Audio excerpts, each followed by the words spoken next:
Kinsa to si kailan mas tuto ato. Siguro gitaron. Wala gani no. Ang iya ganing pang pagkuan joy, kakuan.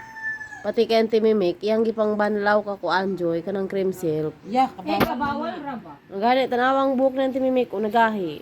Mo ba itong ingon dito sa kuan din? Mo na pwede. Bawal ang Yeah. treatment. 700 ang gibayad ni Auntie Mimik. Unya kay Masik 1,000. Kapag imuha diha kana pwede banlaw treatment.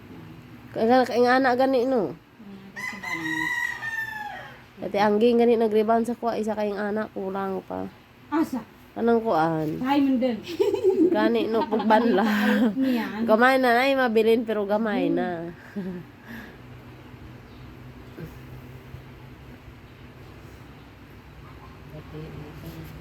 Na o kanindot si mong buhok Jill. Pwede na ni mo i-retouch sa kuha Jill. Ala? Pwede mo na ni mo i-retouch. Baw. Hindi ako gumawa sa iyo kaya hindi pa lang paano.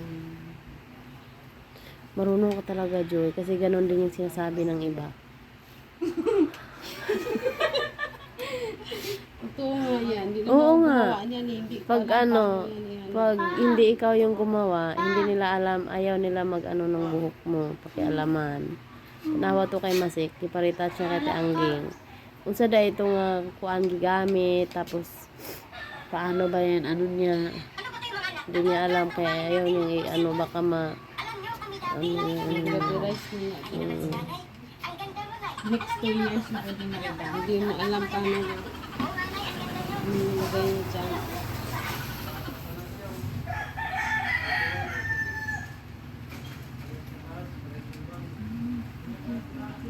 pag banlaw niyan, kuan ni Joy, kuan din yan si Kandin, dili na kuan.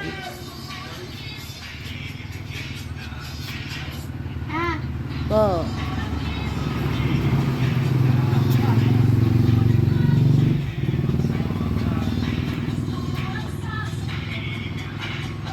Si Fiona, tiba kasi doon sa niyan. Gani, no? Pansinin. TikTok ako guys. Hey,